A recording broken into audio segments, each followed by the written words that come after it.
కేసుల వల్ల 20 మాసాల పాటు కోర్టుల చుట్టూ తిరిగి ఆ కోర్టులు పర్మిషన్ ఇచ్చినాక 20 మాసాల తర్వాత అమెరికా వెళ్ళొచ్చా, వ్యక్తిగత పనుల నిమిత్తం వెళ్ళొచ్చా. అమెరికాలో ఉన్న నిరంతరం గన్నవరం అభివృద్ధి కోసమే పనిచేసా.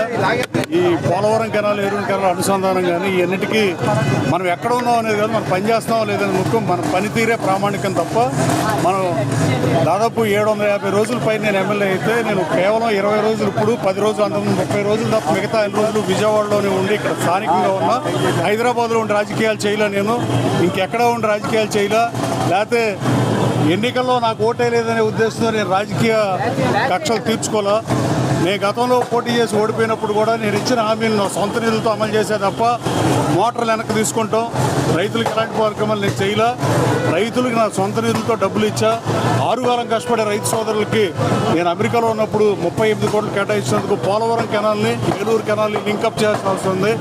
ముఖ్యమంత్రి తిప్పి చూపించినట్టుగా ఇక్కడి నుంచి 60 కిలోమీటర్లు విజయవాడ ట్రావెల్ చేసి వాటర్ మళ్ళీ కృష్ణానది నుంచి బ్యాక్ ఏలూరు కాలువకు వస్తాం, కరెక్ట్ కాదని అసెంబ్లీలో పలుమార్లు ప్రస్తావించా. ఇది ఇందాక ఎవరో సోదరుడు అడుగుతున్నాడు, మనం చేస్తే వేరే వాళ్ళు చెప్పుకుంటున్నారని.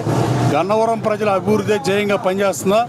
సక్సెస్కి మెనీ ఫాదర్స్ ఉంటారు, ఎవరికాడ నేనే చెప్పుకుంటారు తప్ప నేను నా కష్టం నేను చేసిందే చెప్తా, చెప్పేదే చేస్తా, చెప్పింది చేస్తా, చేసేదే చెప్తా తప్ప పనికి మాలిన పనులు చేయడానికి రాజకీయాల్లో రారని చెప్పా. ఈ నియోజకవర్గంలో 12 సంవత్సరాల తర్వాత మట్టి ఉచితంగా రైతు సోదరులకి పొలాలకు కానీ ఇళ్ల స్థలాలకు కానీ మొట్టమొదటిసారిగా వచ్చిన సందర్భం ఇది. అలాగే 38 కోట్లు కేటాయించినందుకు గౌరవ ముఖ్యమంత్రికి ధన్యవాదాలు తెలియజేస్తూ గన్నవరం ప్రజల తరఫున అలాగే ఉప ముఖ్యమంత్రి గారికి లోకేష్ బాబు కూడా ధన్యవాదాలు తెలియజేస్తాను. అలాగే నేను ఇచ్చిన సూపర్ 6లో మల్లవల్లి ఎస్సీ జెడ్ని తీసుకొచ్చాం, అశోక్ గెలాని వెనక్కి తీసుకొచ్చా, 920 మందికి ఉద్యోగ ఉపాధి అవకాశాలు కల్పించా. అలాగే ఎయిర్పోర్ట్ ఎదురుగా ఆ రోజున శాసనసభ్యులుగా పనిచేసిన వాళ్ళు దాన్ని ఆక్రమిద్దామని చూసిన పరిస్థితి.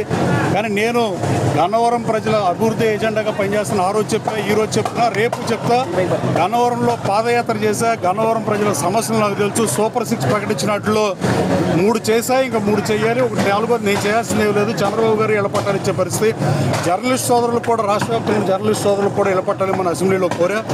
అసెంబ్లీలో 2 గంటల 45 నిమిషాలు గన్నవరం ప్రజా సమస్యల గురించే మాట్లాడే, విప్పుగా ఉండి మాట్లాడుకోవడం సందర్భంలో కూడా గన్నవరం నియోజక ప్రజలు నాకు ఇచ్చిన మ్యాండేట్ని, గన్నవరం నియోజక చరిత్రలో నేను మెజారిటీ ఇచ్చినందుకు గన్నవరం ప్రజల అభిమానాన్ని వెలకట్లేంది. నా ఊరు కాకపోయినా సొంత ఊరు బిడ్డ ఆదరించి నేను ఓడిపోయింది 270 ఓట్లు అయితే దాదాపు ఎన్ని రెట్లో విలేకరులు మీరు లెక్క వేసిన అవసరం ఉంది. జర్నలిస్ట్ నాకు 37,628 ఓట్ల మెజార్టీ అంటే దాదాపు 120 రెట్లు పైన మెజార్టీతో గెలిపించిన గన్నవరం ప్రజల రుణం తీర్చుకుంటానని చెప్పా. గన్నవరం నియోజక ప్రజల ఎజెండాగానే పనిచేస్తున్నా తప్ప యూట్యూబ్ ఛానల్ వాళ్ళ కోసం నేను పనిచేయట్లా.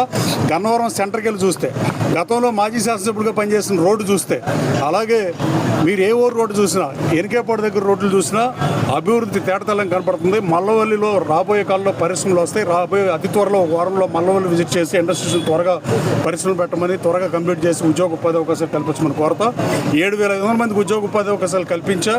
అంతే తప్ప రాజకీయాలు వేదికగా రాజకీయం చేయటమే లక్ష్యంగానే పనిచేయట్లా. పిలవని పేరంటానికి వెళ్ళే మనిషిని కాదు నేను.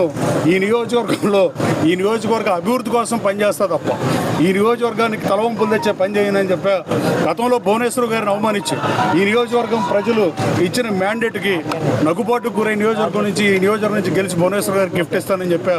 నేను చెప్పిన మాటకి మీరు గన్నవరం ప్రజలను ఆదరించి ఎప్పుడూ లేనంత మెజారిటీ ఇచ్చిన శాసనసభ పంపించిన వాళ్ళ రుణం తీర్చుకుంటాకే పనిచేస్తున్నా తప్ప దీంట్లో రాజకీయాలు చేయడానికి పనిచేయట్లా. ఈరోజు ఎయిర్పోర్ట్కి వచ్చిన ప్రతి తెలుగుదేశం పార్టీ కార్యకర్తలకి, నాయకులకి, జనసేన పార్టీ నాయకులకి, కార్యకర్తలకి, బీజేపీ నాయకులకి, కార్యకర్తలకి ధన్యవాదాలు తెలియజేస్తాను. Thank you so much.